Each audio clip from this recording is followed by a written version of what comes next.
of the book again is Weak Start, Unapologetic Present, a journey through Jim Crow, the information technology age, to God.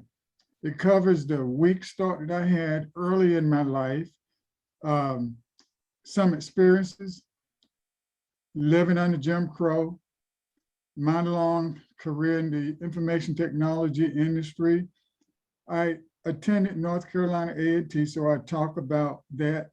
And I was there when during the Greensboro uprising. So I put some focus on that as well, because I think that's really important. I talk about my military experience and some of my spiritual experiences with God. And lastly, my lifelong efforts in advocacy and volunteerism. Today, I will focus on a section of the book called Fighting the Navy from Within. The book is pretty long, so I'm going to focus just on that section today. Unfortunately, as African Americans, it's very common to experience attacks against our professional careers in the workplace. And sometimes we give in or we give up. So I've chosen this particular section of my book for that reason, for those in the audience who can benefit from it. But first of all, let me say that the Navy is not an organization that you want to have a one-on-one fight with. But that is what happened with me the last year that I was in the Navy. I basically spent my time engaged in a fight with the Navy. I talk about this in a section, again, of the book called Fighting the Navy from Within. I would not go into the details surrounding this event today, but I just want to talk about it enough to give some pointers to individuals who might have similar experiences. There comes a time in many people's lives, particularly African Americans in the workplace, where we have to stand up for what we know is right. And in my case, I was a model sailor. I was so much of a model sailor that I was chosen to get all of the kinds of training on state-of-the-art technology of the time. Meanwhile, there were other African American sailors who got no formal training at all. I interceded on their behalf and requested that they be given formal training. I did this in an informal and non-provocative manner, but the official response from the Navy shocked me. I was called into the office of a senior chief and was officially placed on report for being falsely charged with having committed 5 very serious offenses. A guilty finding on any one of these offenses would have resulted in me receiving a bad conduct discharge. So if you don't have any or some background to the military, then you wouldn't know just how serious receiving a bad conduct discharge is. You're not able to receive veteran benefits. So you don't get your educational benefits. You don't get your VA housing loans. You're not able to vote. And no employer will hire you if you've received a bad conduct discharge. So how does this relate to non-military situation? Even though this experience that I'm describing in my book took place in the Navy, the objectives of the organizations when people face professional attacks in the workplace are the same. In my case, it was to destroy my potential to realize success once I left the Navy. In a civilian environment, the object is basically the same: to eliminate or stop the upward mobility of the person experiencing the attacks, whether within that organization or with a different employer. Unfortunately, this happens much more frequently than what we might like to admit, especially in the case of African Americans. But an important point needs to be made is that we do not have to succumb to those attacks. That doesn't mean that they won't happen, but we need to be prepared. So how do we avoid not succumbing to those attacks? In my case, in the Navy, I requested a court-martial. This prevented the Navy from legitimizing the false charges against me by sending me to captain's mast. Now, captain's mast is equivalent to a lower court trial. The request for court-martial was approved, but on the day that I was to be arraigned by, my civilian lawyer couldn't get to court. So the proceeding was continued for several months, and I was never actually arraigned. This brings me to my first of 5 points. The first point is, if you're African-American in the workplace, you have to have a plan. You have to have a plan. The question is not whether it will happen or not, but when it will happen. So when it does happen, you have to be ready. You cannot wait until you're faced with the attack and then figure out how to deal with it.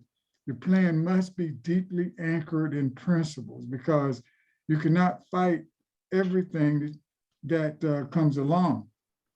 So you have to know when to fight, and you have to approach the needs to be based upon a process that you've already thought through before it happens. I like to use an example of my experience in technology. Early in my career, I was responsible for third level troubleshooting of a very complicated national network. So there was a first and second level technical people who would have a specific time frame to troubleshoot and correct those national problems. And those national problems, when they occurred, impacted hundreds, in some cases, thousands of people who could not work. So there was a cost associated with that per minute. So for every minute you're down, your organization's losing money. So that's a very, very sensitive issue. But when the time had expired for these people to correct the problem, if they were not able to do so, they had to escalate it to me. I was the ultimate escalation point in the troubleshooting process. So when the problem reached me, I had to either fix it or give them directions on what to do to correct the problem. I was able to do this because during the time or the period of time that the network was up and operational, which was most of the time, I was developing a plan by creating what-if scenarios. What action do I take if this symptom occurs? What components can cause these symptoms and have this impact and so forth? So something very similar to what we see today that takes place with artificial intelligence. The point is that I always had a plan to follow. And we have to always have a plan to follow when we're attacked in the workplace. I had the advantage of a very senior person who had been in the Navy many years and made a personal commitment to see to it that I was able to get through these attacks. We developed a plan that I followed. Point number 2, we have to persevere during attacks. We cannot lose hope and develop doubt. A lot of times the attacks we face in the workplace are mind games that are designed to throw us off and can cause us to lose the fight if we get distracted. In my case, it was more than a mind game. If I had lost the fight, I would have been awarded a bad conduct discharge. The third point, set up or step up your performance. A very common mistake for some African Americans in the workplace is that when they experience professional attacks in the workplace, they start to reduce their productivity. And this, in many cases, happens naturally because they start to focus on their attacks rather than on the job. This is a time when we have to do just the opposite. This is a very time when we must step it up a couple of notches. Not only does stepping it up have an impact on the people who are involved with the attacks against us, but it has an impact on you and your attitude as well. when you visibly increase your performance. So it's positive all the way around. One of the other things that we fail to do in many cases, and this is the fourth point, we have to document everything. No matter how insignificant any given event might seem to be at the time, if it's any way related, we have to document the times, the dates, a brief description of what happened, because your documentation might be the only record available. And consistent records give the legitimacy to your version of what happened. We sometimes fail to do that. Without going into any level of details about the situation that I had, I would just summarize this by saying I was successful in my fight against the Navy, which is unusual. I did not get a bad conduct discharge, even though there were attempts to issue me a bad conduct discharge. I was able to leave the Navy and experience success in the information technology industry. And the reason for that is because a lot of things came together to keep me from succumbing to the attacks from the Navy in the last year that I served, which I talk about in detail. I go into great detail about these things in the book. So what does the reader gain from reading this book? They gain a wealth of insight into what it was like during the Jim Crow period, because part of this book is about my life, and I grew up under Jim Crow. They get a sense of strong family and hardworking families during Jim Crow. Examples of persistency, advocacy, and spiritual awareness. So in completing my last comments, I would make these last three, give this advice, I should say. And to children, and to young adults, I would say, don't allow anybody to decide for you the image of the person that you want to be. To adults, I would say, take the opportunity to invest some time in young people. And to everybody, I would give the advice to advocate for those who are not in a position to advocate for themselves, for whatever reason that might be, and seek God through prayer. Thank you. That concludes my my comment. Wow, Lester, that was fabulous. I mean, I thank you for the principles that you prescribed in your work ethics. But you talk about manners, and because we find ourselves sometimes in an aspect where people would like for you to subjugate, and there's an assault on your integrity, and assault on your personal ethics. And it's important to realize that when we're facing those elements, that we need to understand. And you make some very important points. That one, the level of professionalism that you present must always be at a particular standard. But more importantly, one thing that is outstanding to me about this conditional aspect is that you were trained to do what you had to do to defend yourself. What you had to do to defend yourself, you were trained to do, and you had to put it into practice. That is absolutely correct. And one point that I really should have given that I have taken advantage of is that I know these pointers do work because I've used the same approach once I got out of the military into civilian life. And the very last thing that I had to do, and I talk about this in the book, is that once this was over, I had to evaluate what had happened. What I contributed to it, the people, other people who were involved, who were attacking, and I had to make some assessments. How was I going to proceed? Was I going to draw a negative attitude, for example, about the Navy? I had to do all of those, those assessments uh, in order for it to be beneficial to me.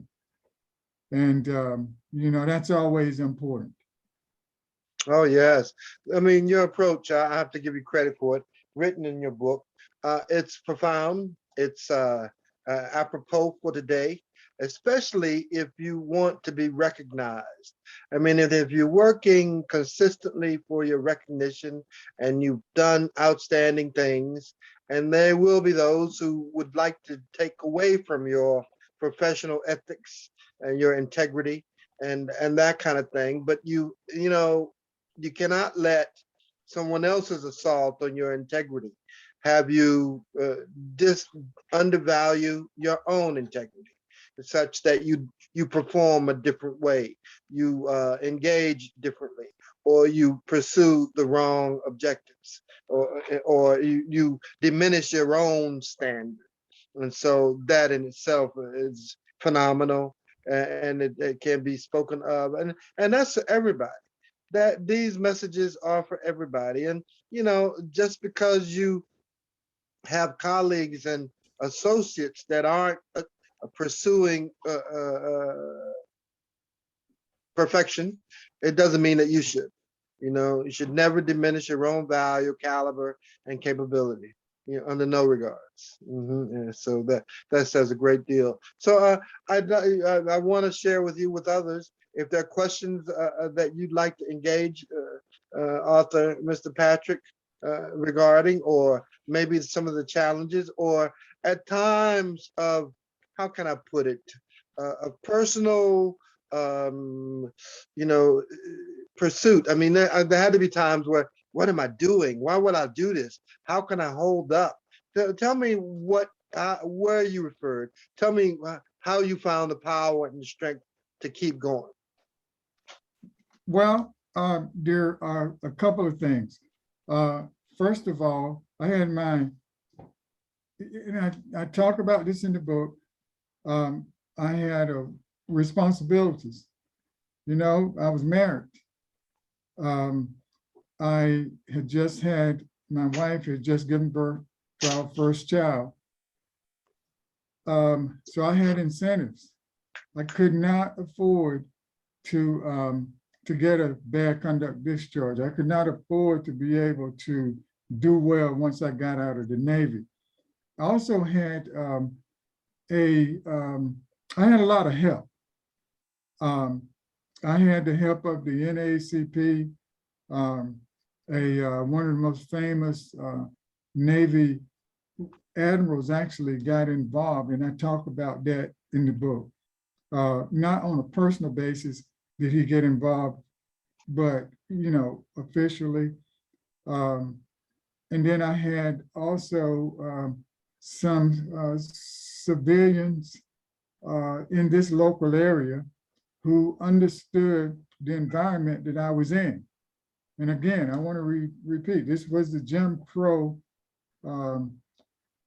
Some of the same behavior from Jim Crow had been, carried over into that period of time. So that's what I was dealing with. And lastly, I've always been a strong believer in God, because, and I talk about this in the book, the things that happened and the way they happened we could not have orchestrated those things. It could only have been God who did it, because some things just didn't make sense. Right.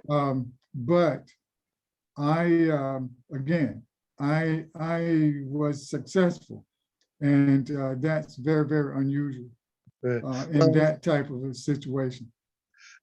You make a great point. I saw the movie, A Few Good Men, and this was a direct example. But yet, I mean, it didn't end favorably for the soldiers, but you got a victory out of the Navy that they could not deny, or couldn't take your integrity away or your ethics. And so that's amazing. What a story. What a profound, and the thing that and as you have shared with us, the principles that you followed, and they have made this a victorious story for you.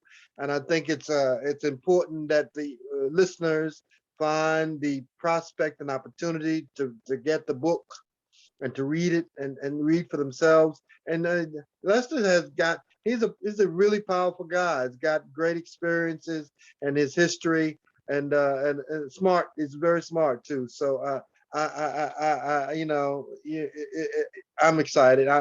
I'm just moved by the story itself. And And, so go ahead. oh, I'm sorry. If I could just end by saying that this is one of the stories that I tell in the book, but it covers my entire life from the time I'm 5 years old. And I've had a pretty active life. So I would not think that the book is just about this event. It's about a host of things. So I would encourage anybody to go to www.weekstartunapologeticpresent.com and review a description of the book. Let me ask you one last question. Sure. And you know, as fights go, now I'm not one that I don't profess to like fighting, you know, but I mean, there are different kinds of challenges when people will challenge your integrity, your authenticity.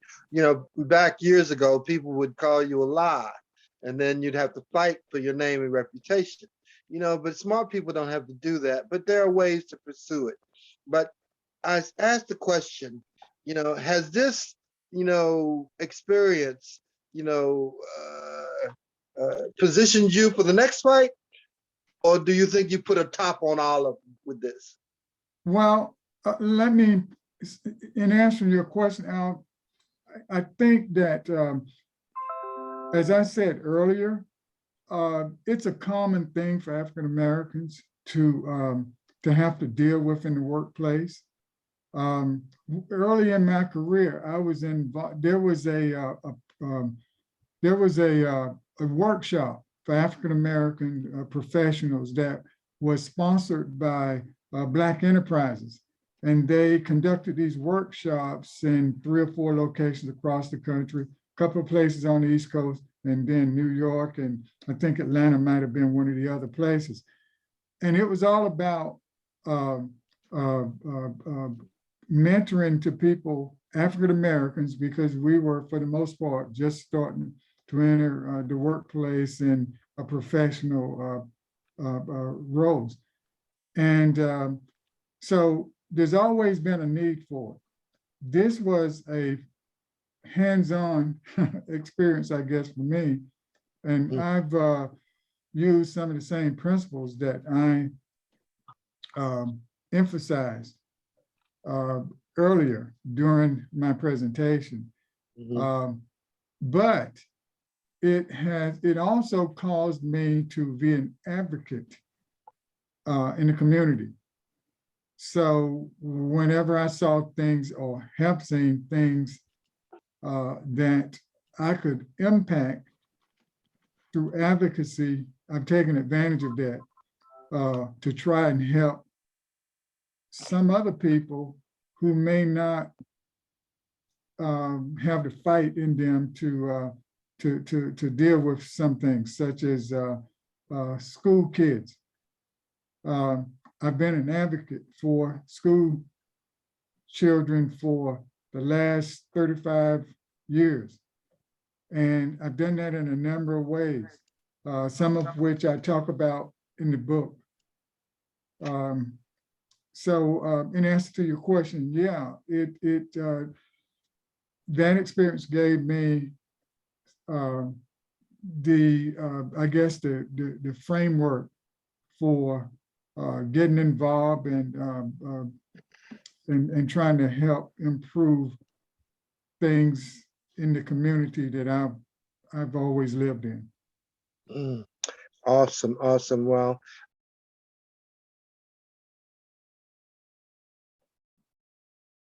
Did we lose audio? Oh, I think Elton is muted, but Oh, Dr. Yeah, thank you so much, Lester.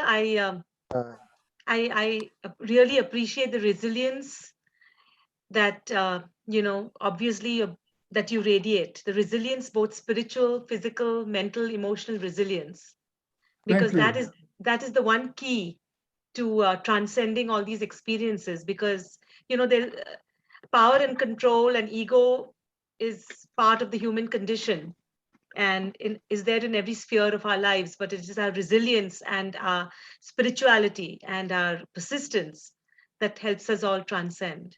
So yeah. I agree. Thank you. So with that being said, last minute, I do appreciate your presentation. It was very thoughtfully presented, Lester, and it was very profound in how you shared with us. Because even in times like these, where we're put upon, and it's easy to turn the wrong way. It's easy to represent the wrong attitudes and emotions because we're just, I mean, with the COVID and all of those things, and it's a point of reference that no matter what, we still have to find a way to prevail. Absolutely. Mhm, And we mhm, can't get bogged down with whatever attack we're experiencing. We mhm. still have to have a smile on our face and overproduce and keep our focus on the performance in the workplace and not be distracted. That's why it's so important to have a plan. Oh, awesome. And you share those details quite randomly, frankly. I appreciate them. So with that being said, we'll refer back. Any questions or comments? Any other presentations? Claire, you have something? I think Donna, welcome Donna. Donna is going to go next. Hi, Donna. I'm good. How are you guys? I'm sorry I missed most of today. A lot of my client meetings ran way longer than they were supposed to. So apologies.